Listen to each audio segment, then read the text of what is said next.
Coming up on today's episode. Elderly lady, she was in her probably late 50s, was looking at starting to retire, and this is in that divorce space as well. Right. So she and her partner were living on farm rural property. They were getting divorced, and then she was still allowed to live on one of the properties, one of the houses on the regional property. Old mate then gets a younger, newer wife. Yeah, a bit of an import job. And then all of a sudden, she's getting moved into this lady's house. And so he's saying, you got to go. And so now she's just completely distraught because she's like, okay, well, what's going to happen? Like, am I going to have to work for the rest of my life? That's what's next for me? So we're able to actually put together a bit of a plan for her.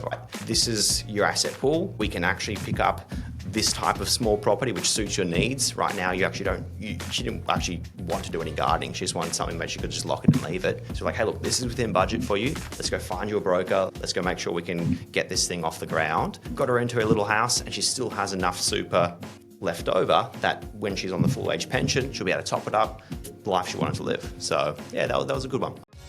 Dodgy advice and bad decisions can cost you big in real estate. We're here to make sure that doesn't happen. Welcome to the No BS Real Estate Podcast. I'm your host, Joe Agresta, and it's time to take control of your property journey together. Welcome back, everyone, to the No BS Real Estate Podcast, your listening how-to guide to the Aussie financial and real estate market. I'm your host, Joe Agresta, and today's episode is for all the listeners that are tuning in, for future home buyers, new homeowners, and anyone who's ever asked, do I really need a financial planner? This one's for you, because here's the thing. We talk a lot about saving the deposit, getting the loan, and buying the house. But what happens next? And that's where our next guest is probably the best person to answer these questions. Alexander Rankin from Artisan Wealth. He's a certified financial planner, sharp as hell, and genuinely passionate about helping people get ahead with confidence. So what are we going to dig into today? We're going to talk about what a financial planner actually does, and spoiler alert, it's more than just spreadsheets, and how they can help you after you've bought a property, what advice or why advice up front, not just after the loan, is a game changer, and we'll bust a few common myths like financial planners are only for rich people.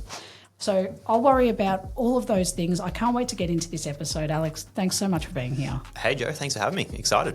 Oh, I'm so pumped because when we met up for the free podcast interview, we had so much to chat about. And I'm like, okay, no, I think there's a really good angle here because we, on this show, I always talk to mortgage brokers, and we talk a lot about how to get a loan, what do you need to look out for. But where we kind of miss a step in the education, and why I think this is going to be a great episode, is to talk about, well, what happens after you secure your biggest financial asset? Like, you have the asset, now what? And everyone kind of, is hungover, I feel, after they buy a property, that they're like, oh, no, don't talk to me about it. I'm just going to pay it off and shut up. So tell us a little bit about your journey. How did you end up in financial planning? Yeah, absolutely. So financial advice, always been a financial advisor. Started in uni. So while I was actually studying, wanted to see, okay, is this going to be a profession for me? I was a bit of a decision point in my career. It was either, okay, am I going to go down and do more just accounting and finance, or am I going to do something like counselling? Because I just love chatting with people and helping people through. It was an interesting point. And I was like, I get a lot of enrichment out of talking with people and helping them through problems. Then just came across financial advice as an industry. I'm like, hey, this could actually be almost that perfect middle ground. And so then started working in the industry, loved it, did a bit of an internship, turned into part-time work, into full-time work, and then, hey, here we are today. So, yeah. I love it. Yeah, and I worked at a few firms along my journey, some big firms, medium firms, some really small firms, and just, learnt a lot. That's awesome. I think that depth, I love that I didn't even know you wanted to be, the decision on counsellor or finance, and you probably found the exact right profession for the balance, because it's a people industry. Yeah. And it's one thing that they do need to be coached and guided through, it's so stressful as it is. Yeah. So no, that's really interesting. So I'm glad, probably for a lot of people, that you ended up in financial planning or financial advice. And now you run Artisan Wealth, which is your business. And, what's the story behind the name, and what does your firm focus on? Yeah, sure. I guess that kind of artisan is someone who's a master of their craft and really is passionate about what they do. And it's a little bit of, I'm a hobbyist. Like I love hobbies. I love working with my hands, like getting into the outdoors. So it was a little bit of, okay, this is some of my personality. I can bring that into the business I'm building. I've heard once someone say that the closer you can align your business to your true personality, the more successful you'll be, because you're not there just trying to fake it every day. Like this is actually who you are. This is how you talk with people. This is how you relate with people. And so it's there's a bit of a line, which is your wealth, our craft. And so, I'm just working on a bit of branding, trying to build out the website as much as I can and get the message out there. Yeah. No, that's awesome. I always like to ask a little bit about a brand name because we all have a thought behind, how it gets there. And it's interesting, right? Because, I want to bust some myths early, okay? Because I've talked about this topic at the start. What is a financial advisor and what are they not? Yeah, sure. And hey, look, I don't mean to confuse the matter, but it's evolving. It's absolutely evolving. And I guess first and foremost, this kind of folds back into the question, but I always recommend clients we work with see multiple advisors for this reason, because every advisor is different. Right. Some advisors specialize in investing and that's their bread and butter, and they very much so position their services, hey, look, this is what we do. We manage money in and out. That's us. Yep. Others are more so, okay, we're a bit more strategic in our overall planning. What are we doing with our structures? Are we putting monies in X, Y, or Z? Yes, we do a little bit of investing as well.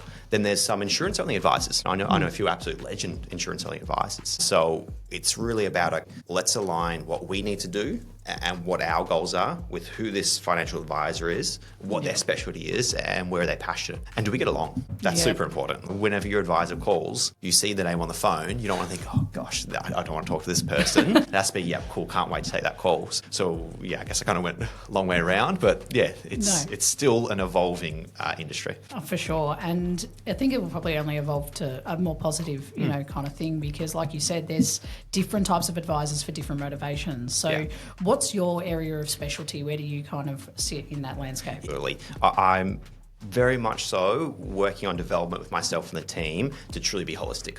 Right. Okay. Client comes to us, if they have some form of questions or they've got these ambitious goals, we want to be able to make changes in as many different areas of their life as we can, starting from the strategic level, some modelling, some projections, understanding what isn't possible, and boiling all the way down to what are we actually investing in, how are we helping you get there.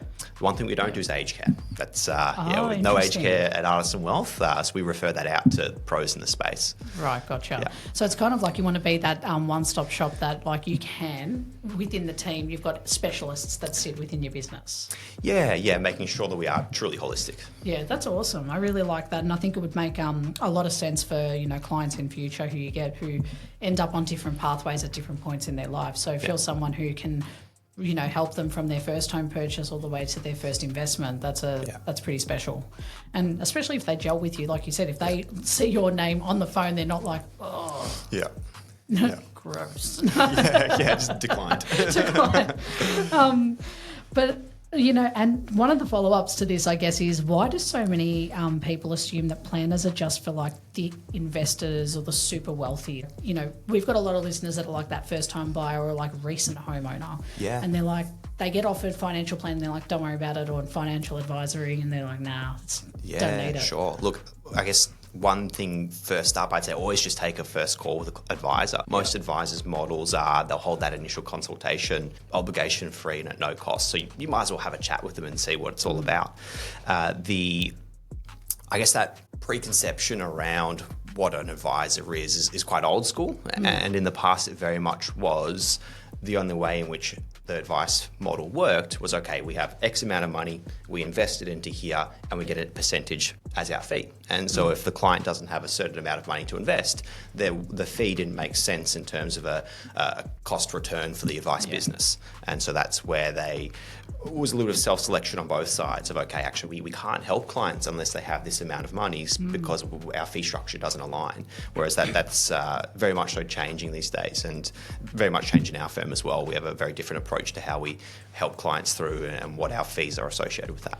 And I think that you put it so well, like it's free to have a consultation like at the initial beginning stage. And How do you kind of deal with those buyers who are a bit hesitant at the beginning, where they're like, I'm so not sure if this is right, but like, what are some of the things that you can unlock? Yeah. And I'd say large portion of people we speak with are quite uncertain. They're a little bit cautious. And so my approach is very much so just, hey, similar to this, let's just chat. Let's just see how can we help you? And having that ability as a firm to say, actually, you know what, right now you don't need formal advice.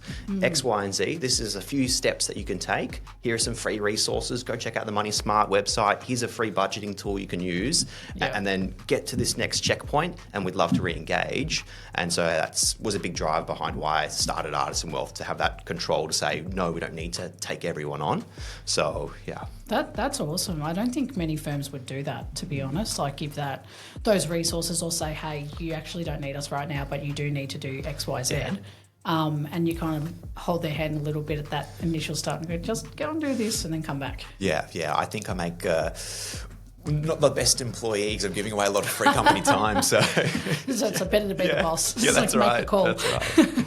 But it always comes from passion, right? When you start a business, it's, you have a mission that you want to make something better or change something, and then you do end up giving a little bit away for free. Yeah.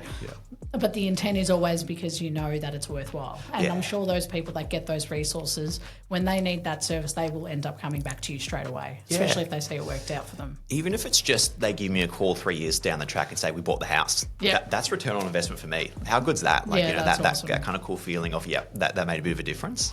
Yeah, that's sick. And I think one of the sections I want to talk about is, after the property, like I said, the real financial game actually begins, because now you've got the asset, right? So most people think the journey ends after they get the loan. Why is it actually the beginning? Yeah, for sure. Well, I guess once you've acquired that loan, essentially, in most cases, you've just entered into a 30-year relationship with the bank. Yep. That sucks. No thanks. Like, how can we speed that up? Are there other things we can do to then take the next step into another property? And you've just unlocked a massive, valuable asset in your life. So you now have a property, and you're going to be building equity in that property. So what can we do here? It opens so many more doors. So just to get your first loan and just sit with it for 30 years, you're going to be not in the best position you could have been. So yeah, for sure. I think that's a good answer, actually. Now you're trying to see like the holistic and that future view of, okay, well, where do you want to be with this asset, right? Yeah. And like, let's say I've bought my first home. How would a financial advisor like you help me from that point onwards? Like, what would be the next kind of steps? You kind of touched on it. Sure. Yeah, absolutely. And a lot of advisors are working like this these days, but it's especially how we work at Artisan Wealth. Yeah. Let's get back together and set up some new goals. You've ticked that one off, fantastic. So what's next? Are we now doing some family planning? Are we upgrading the home? Are we now thinking about an investment property, a holiday house? Or I just was working with a client this week, a luxury car is in his perhaps future, which is, looking forward to helping get there. Yeah. So, it's not just sitting back and saying, all right, this is me done. It's what else can we unlock with life, and how can we make those next steps? So that's really cool, because you're part of like all the life's milestones, really, like when you're preparing to have kids, for example, like, or if that's like in your pathway, or like anything that you're doing, you can kind of relate it back to, financial advice to get prepared and be ready for those stages of life and say, hey, you're in that position now, let's go. Yeah. No, I'm a bit of a sucker. I love it when I get the news that they've got little ones on the way. It's just, I love it. You're like, yes, done. That's so cool. And I think, what kind of things do you look at? Like mortgage, I think there's so many terms, right? There's mortgage structure, there's offsets, there's equity, growth, like all those kind of things. What kind of financial structures are you normally, or mortgage structures do you see working out? Sure. I guess first and foremost, we can't give lending advice, nor property advice either, but we can help clients model out and work through, what does it look like if we do X, what does it look like if we do Y or Z, and what I really like doing is getting other professionals in the room. So actually work with the broker and say, cool, what's the best loan structure we should be doing here? And if they say, yep, we're going to do an offset account, fantastic, let me put that into my models and let's see this benefit here. Or we can even work together. Sometimes a broker might say, hey, we're actually not sure if we want to do offset or focus more so on redraw or what it may be. Yeah. I can then do a few different scenarios in the modelling. We work together and say, hey, look, actually, this looks like this is going to be optimal for you.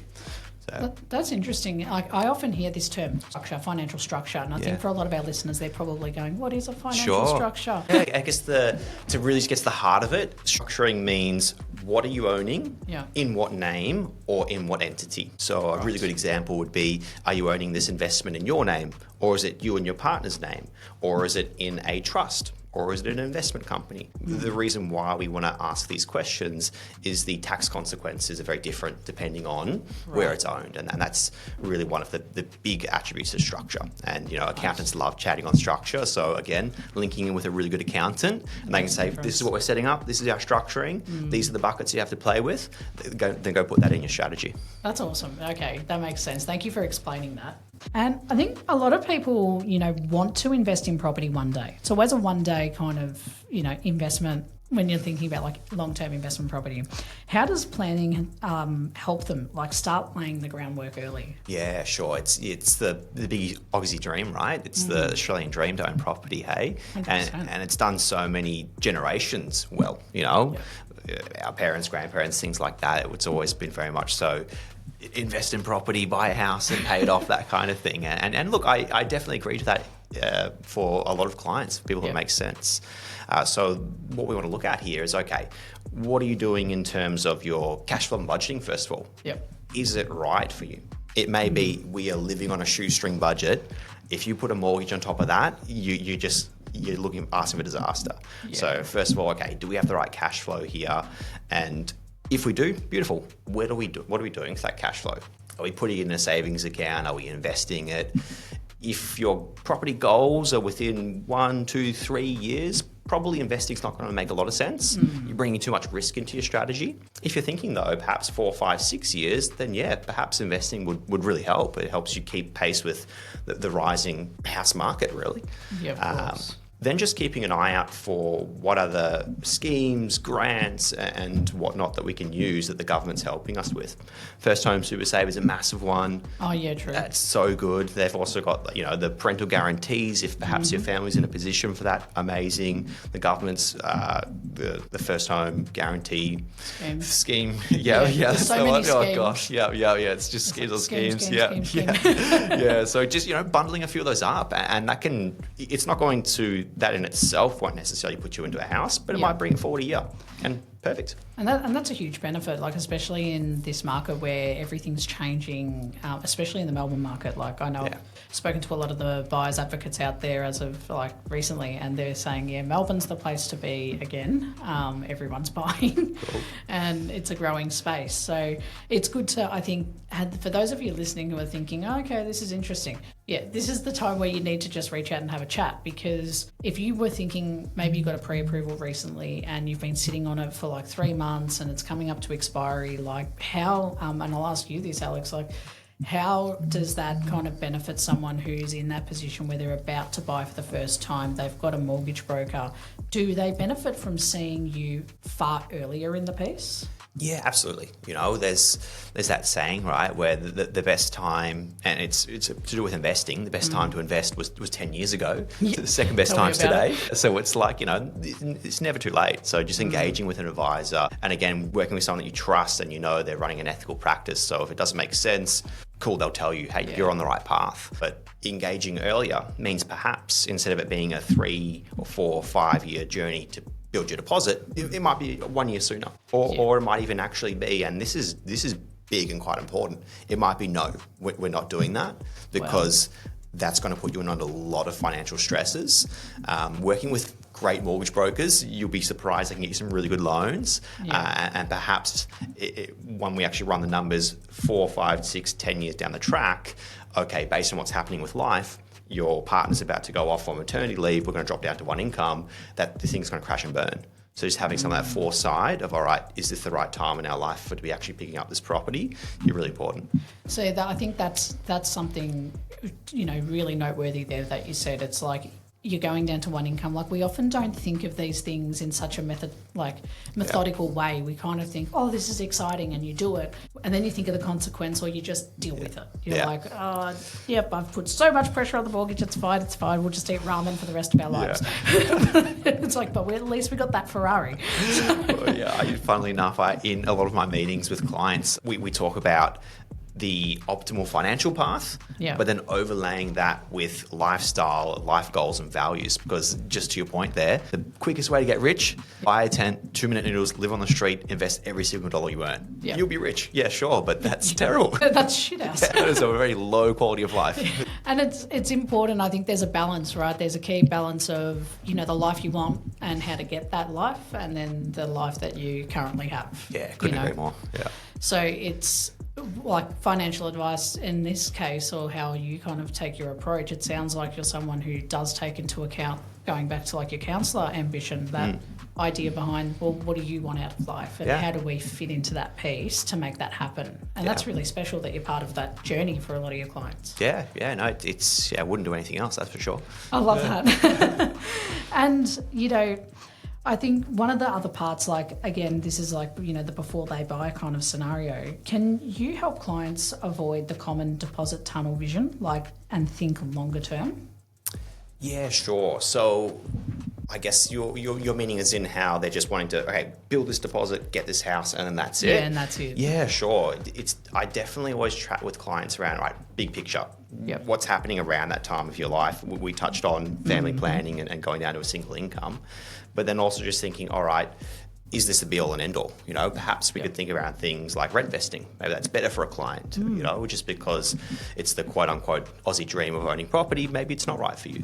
And so, always just giving clients the options, but listening to them. Hey, for some people that is so critical to them, and they get so much just intrinsic value in living in their house. Yeah. Cool, let's do it. Just make sure they're well informed that yes, this perhaps may not be your financially optimal path, but that's okay. You're going to enjoy it. You're going to have a good life. So. Yeah, it's like that's what you want. Yeah. Yeah, I like that. It's like you're setting up all the things. It's like I say, it's almost like you're a genie, right? It's in the sense like so much like a wish maker. But, what are your 3 best financial goals? Yeah.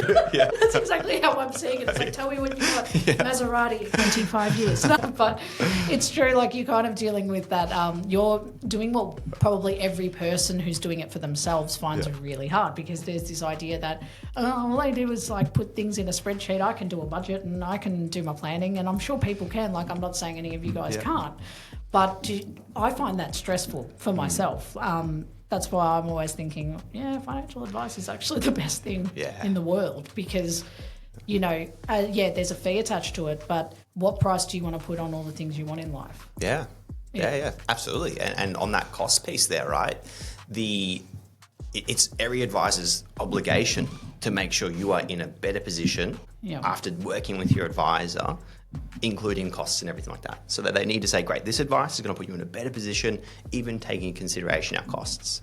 Yeah. But we need to clarify here that there's quantitative and there's qualitative. So, cool. What's happening with perhaps saving a bit of costs on your investment accounts or your super accounts, maybe a little bit of outperformance, maybe a bit of structuring advice, but then also you've got that financial stability. Hey, this guy's here in my corner. I feel calm around my money. I'm not stressed anymore. I'm actually sleeping at night. What's the value there? Oh, no, that's $1 million value to me. Yeah, absolutely. And I think one of the things that I'm curious on, what are some of the things that buyers forget to factor into their finance, that you're finding that are the most common, I guess? Yeah, sure.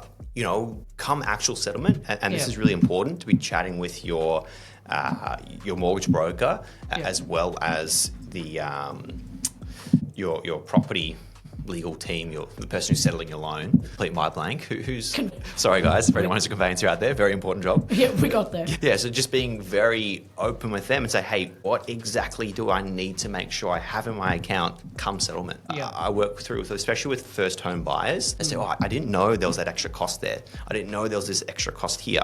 Or when the broker might say, for example, for a refi, or you actually need to pro rata pay that month's worth of interest plus your new loan.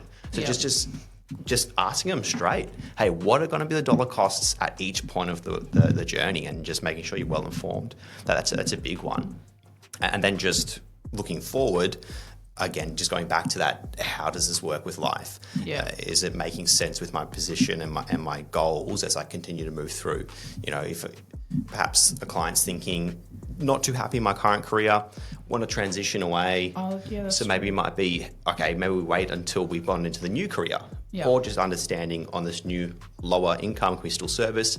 If not, do we put a cash buffer aside, working with the client right now, who we know that they're going to drop down in their income as they're doing a bit of pilot training. So we're actually putting aside a cash buffer that will be able to tide them over during that period, and then they're going to, their income's going to come back up and they'll be fine. Wow, that to me is so friggin' valuable to have that kind of understanding and like setup, because we often don't organise ourselves like that. It's very reactive, I find, unless you've got like a particular goal, and usually it's a property goal, like I want to invest in a property in 12 months, so you do things to prepare. But when it's reactive, it's always job changes, like, children, moving house, like all these factors are all reactive things that happen. And I think, like in the case of divorce, there's a lot of people that, do split up, and they are in, one person comes out better than the other. And how do you kind of navigate with those clients? Because that's so often a tricky situation, or very sensitive. Absolutely. Yeah, the divorce space, it's really important time to be getting advice for multiple factors, and I do quite a bit of work in this space actually, often working with the party with a lower financial literacy, not the male, not the female, just the person who wasn't managing the money. Often they find, okay, I'm in this new world, I'm here by myself, what's going on? So just starting with a bit of financial education, just saying, hey, look, this is this is that, this is how we're going to manage things going forward, and giving them those tools. But actually, in terms of what we're working with these clients, the earlier that we can engage in that process, what we find with a lot of clients is they very much so want to keep the family home. I just want to stay in the family home, because they're a bit scared of not being without a house. Okay, with the family home, that might mean that you need to refinance to pay out the other party. Right. So now you've got this large loan against this probably house that's too big for you, that you're living in there by yourself on your single income. It may not actually be in your best interest. It might be that actually this is going to put you backwards. So just being strategic around which assets out of the property division pool that you actually try and target, that can be quite helpful, No, I think that's really helpful, because there's a lot of people that are tuning in, that have written to our show and said, I'm in a divorce situation, like things are really messy. I think it's good to kind of hear like that, like you said, it's not male or female, it's just whoever didn't do the finances. Yeah. Like I always say, I know I'd be stuffed. My partner is definitely the hero in our relationship for that one, because I do the business one and I said I'm at capacity. And actually, just a quick segue. The other day I had to call the bank to ask for a cheaper rate. I was like, what can I do? I'm the attack dog.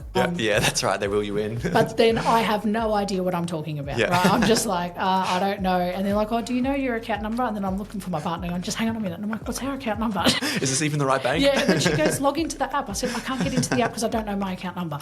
Oh my God. So sometimes I'm like, it's scary that I probably should know a lot more than I don't. But, like I was saying, like divorce, like this same scenario, if something happened to us, I'd be screwed. I'd be so lost. Well, you got an advisor in your corner, so that's right. You're all good, friend. Yeah, I'll be calling, going, excuse me. I was like, we're going to have a chat after this. I've got so many questions. Like, selfishly, I'm like, all right, this interview's for me. This is our client interview. To do an initial consultation. Yeah, it's like, do you have your paperwork? But seriously. So, look, let's switch gears a little bit. I want to talk value versus cost, right?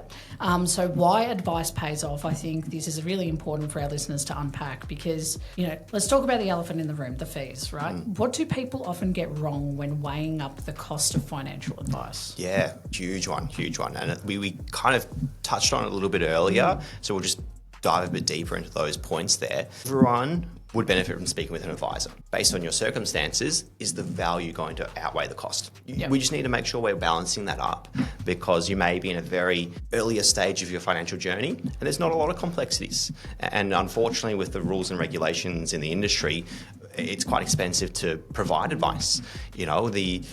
There's this. I won't go into it. I could rant all day about what's going on in the industry, but So it's becoming increasingly expensive and burdensome to actually provide advice. So unfortunately, it means that there is essentially a bit of a minimum advice cost. And if your circumstances are quite simplistic at this stage of life, perhaps that cost outweighs any value you get there. Yeah. But for those who are now a little bit further along their journey, and there's some more complexities, we've got some big picture questions, perhaps we're now starting to build up a bit of anxiety around money, absolutely working with an advisor, they can, let's break it down again. You've got the quantitative, the money side of things. It might be great. We're getting extra growth. We're actually investing now. So we're getting some net return on our monies. Maybe they're reviewing your super fund and making sure that what's happening there is appropriate for what's happening in your life. And maybe that's saving fees. Maybe it's moving to a fund where there's better features and functionality so you can have a bit more control based on what stage you are in life. All those kind of fun things. There's the structuring work as well. Perhaps there's direct tax benefit that comes from working with an advisor. Yeah, true. That stuff's all very easy to quantify and say, cool, this year I got X dollar benefit from working with my advisor. These are his costs. Hey, look at that, I'm ahead. Perfect. Yeah. But then we've got I don't want to call it the cherry on top, because for some clients, this is actually the core of why they seek advice. Right. And I butcher every time, the qualitative side of advice. The feelings, the good stuff, Yeah. So it's just having peace of mind around money, making sure that you are making the right decisions at the right time, and just giving you confidence, that's, as we touched on earlier, some of that stuff's priceless. So it might be that, hey, actually on the dollars side of things, we're at parity, or maybe we're actually a little bit below, but that's okay because I'm getting all this massive value and working with this advisor. So very happy to continue to engage. Yeah, it's like it's paid off. It's paid itself off. But absolutely, everyone just needs to weigh it up. Where does this sit based on the value that I'm getting versus the cost? And if the value isn't there, then hey, no advisor's going to, hold you ransom and be like, hey, where's my money kind of thing, take you to a back alley. It's like, it's all good, everyone moves at different journeys, different paths. The back alley. Yeah. We got deck letters for that. Yeah. And, do you have an example of someone who maybe wasn't sure about using a planner and then saw a major shift, like someone that was just totally not into it, and then you've kind of managed to turn them around? Yeah, sure. And funnily enough, it's often when dealing with couples. Oh, it might be that one couple dragged their partner into the meeting, and you can see the meeting starts with them literally arms crossed, just scowl on the face, just waiting to tear you apart and say, as soon as you say one thing wrong, or as soon as they tell me it's a $50,000 advice fee, I'm going to, bark back at them. And then just as you just go through the process and it just starts to become really clear, or especially at our firm, becomes really clear that we're just there to help. We want to listen, we want to make sure there is value, and then we want to engage if it makes sense. And then you kind of see that real angry participant just kind of start melting by the end of the meeting. They're there like hands on the table, they can't wait to share with you, and they're the ones, the meeting's like you at the very end say, hey, so how are you guys feeling? Like, let's go. And so it's like the no turned into a yes, and more of a yes. It's like now the other half's like questioning. That's it. They're like, no, we're doing it. But it's just about building trust. Yeah, and I think it's all in how you explain it, right, in your approach, and what you've built, with Artisan, I think speaks volumes to that. Thanks. No, of course, I have to give credit where it's due. And one of the things I wanted to mention was one of those situations where there might be some listeners who tune in. We get some people that ask around debt, saying, oh, but I have debt and I can't afford to pay anything. So now what do? I can't get financial advice. And they kind of sit on their hands and say, I can't do anything about that. Yeah, sure. What kind of options do they have? Yeah, absolutely. And hey, look, there are people out there, a lot of people are struggling right now, especially. And again, it comes down to have that chat. There's often no obligation or cost. Some advisors do charge for their first meeting, and that's fine. It may be that if that's your circumstance in life, that's not the right firm for you. A lot of firms provide pro bono advice. We certainly do at Artisan Wealth. If there's a case for it and this person really needs the help and it's something that's within our scope to help, then absolutely, sometimes we will just say, cool, let's just get you back on path, and this is why we'll help you there. There's a lot of free resources. There's FIS offices, that's a big one, through Services Australia. Free service, amazing people. Financial counsellors as well. So it's a little bit different to a financial advisor. Yeah. It's its own actual stream within the industry. All they do is debt consolidation, helping you out. They'll call debtors for you and they'll get them off your back. Their services at times are free or extremely low cost. So it's another one to check out. So perhaps you may not actually need a financial advisor. I need a financial counsellor. Right. And it's really cool that you actually take on cases pro bono, like where it's due. Yeah, absolutely. That's amazing. Well done, and kudos to you for having that kind of option, because I think a lot of firms probably wouldn't do it. Yeah, I know. I think most advice firms these days, they'll have a space for it. Really? Yeah, definitely a space for it. Doesn't mean they're taking on one a week, maybe not even one a month or a quarter. It might be one a year. But we're not all out there heartless bastards,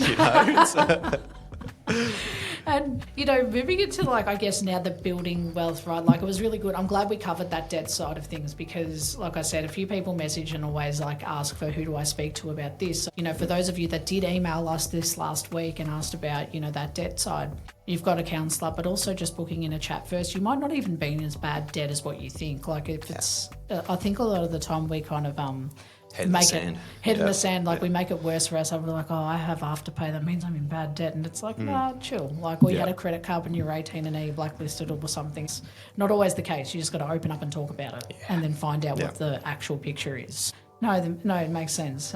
What role should, I guess, a financial advisor play if someone wants to eventually build wealth through property or investing? Because a lot of people engage when they're about to start that investing path. Yeah, absolutely. Yeah, it's not within every advice firm's wheelhouse. There certainly are some advice firms who say, great, we get property, cool asset class, we don't work in that space. It's more so the firms who their advice comes from projections and modelling. They can help give you some insight into how that would be beneficial or not. But the role of the advisor there, again, it's not going to be giving you mortgage advice. It's not going to be giving you property advice. As advocates are so good in that space. And of course, mortgage brokers, absolutely priceless. Almost the middleman who can, great, let's take the information from everybody. Yeah. Let's combine it, make sure it's all synergized. Everyone's talking the same language in the same direction. Because you might have, for example, the broker might say, okay, this is our lending is X, and then the buyer's advocate might say, well, our budget's going to be Y. If they're completely unaligned, when it goes time to execute, we actually can't buy that property, Yeah. And so then the advisor is someone who can then take all this information, make sure it makes sense, not just now, but into the future, and then give you a bit more confidence around, yep, this actually makes sense for you. I've modelled plenty of scenarios where clients thought, love property, worked really well for my parents, but based on their incomes, their expenses, and where they were at life, it didn't actually make sense, and it was going to put them backwards. And so we just had that frank conversation and said, hey, look, right now, maybe property's not going to be the wealth tool, but for those that it is, beautiful. Let's make it happen. I think that's cool. Going through that journey, especially the investing side, I always talk about, your buying team is super important, right? And having the right professionals that'll work together. Because if you guys don't work well with the buyer's advocate, like you said, if there's a misalignment, everything just can go bad with the deals. It's really, I like it. I kind of see you guys as the future. It's does it work now and in 5 years? Let's have a look if it does. Let's get that crystal ball out. Yeah, exactly. It's let me do this. Well, the rest of us are I wish I had a crystal ball to tell you if this property's going to get you 20% return. And, we've already kind of touched on that, like I said, the village of people that we have to have in our corner. But what's one practical move for, every homeowner? Cool. I'd say just be proactive. Yep. Be proactive, whether that's chatting with your broker often, whether that's chatting with an advisor often, chatting with your accountant. Just make sure you're asking questions. These are professionals that are in your corner. They're there to work with you. Never feel silly if you're asking because of X, Y, or Z. At times, as the professionals, we actually forget we have got so much just internal knowledge of, hey, this is how everything works. And we assume that others just have that base level as well. Sometimes you do gloss over things and you just assume the person understands what a LVR is. And you might be spending 3 hours talking about LVRs and lending ratios. And then the end of the meeting, the client's like, what is that? So, you have to, don't be afraid, just ask and go out and make sure that you're not sitting on the same loan for 30 years. The marriage to the loan. Getting in a relationship with the bank, no thanks. It sucks. But it's that necessary evil for a portion of time. I want to finish off by asking you, can you share a client success story? Client successes? I think probably one that was pretty close to my heart, and I think this is probably an appropriate one. Elderly lady, she was in her probably late 50s, was looking at starting to retire, and this is in that divorce space as well. Right. So she and her partner were living on farm rural property. They were getting divorced, and then she was still allowed to live on one of the houses on the regional property. Old mate then gets a younger, newer wife. bust. Yeah, a bit of an import job. And then all of a sudden, she's getting moved into this lady's house. And so he's saying, you got to go. And so now she's just completely distraught because she's like, okay, well, what's going to happen? Like, am I going to have to work for the rest of my life? What's next for me? So we're able to actually put together a bit of a plan for her. Right, this is your asset pool. We can actually pick up this type of small property which suits your needs. Right now, she didn't actually want to do any gardening. She just wanted something that she could just lock it and leave it. So like, hey, look, this is within budget for you. Let's go find you a broker. Let's go make sure we can get this thing off the ground. Got her into her little house and she still has enough super left over that when she's on the full age pension, she'll be able to top it up, the life she wanted to live. So yeah, that was a good one. Oh, that's such a good story. I'm so glad because I always get so sad when I hear, divorce, especially at that age. She was in a bad way when we first started chatting, but towards the end, it was fun. She was like saying, the joy that radiated off her, it was like, yeah, worth it. No, good on you. And I think, hearing those kind of stories, like that's why I like to ask the question, because if we always have a client or an experience that shapes, or reinforces why we do what we do. No, thank you for sharing that. And thank you so much for being here today. I've thoroughly enjoyed this episode. You've broken down a world that can feel pretty intimidating, and you've actually helped show just how powerful it is to have financial advice in your corner, or financial planning in your corner, not just when you're investing, but from the moment you start your property journey. So thank you so much for coming in today. Yeah, thanks, Joe. No, it's been real fun. Hope you had fun. Yeah, absolutely. No, but thank you everyone for tuning in. Just a wrap up of what we learnt today, that financial planners aren't just for the ultra wealthy, they're for anyone who wants a clear roadmap for their money and their future.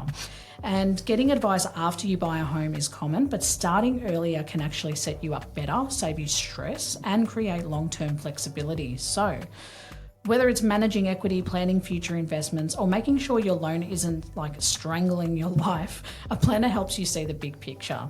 So for anyone listening, if you're thinking about your next financial move, or even just want to understand your money better, reach out to a planner like Alex. Thanks again, Alex, for being here. Love it. Cheers. Don't forget to follow or subscribe to the No BS Real Estate Podcast wherever you listen. Leave us a review and share this episode with someone who's thinking about their financial future. We'll catch you next week. That's a wrap for this episode of the No BS Real Estate Podcast, powered by Abodey AI. If you found this conversation helpful, don't forget to subscribe, leave a review, and share this episode with someone who might need it. If you're looking for more guidance on your home buying journey, you can visit www.abodey.com.au for expert advice, property insights, and the tools you need to find the right home with confidence. If you're already on your journey, you can also download our app. Just search Abodey AI on the App Store or Google Play. Have any questions or want to connect, you can follow us on Instagram at abodey.com.au or send us a message. We'd love to hear from you. Thanks for tuning in, and we'll catch you in the next episode.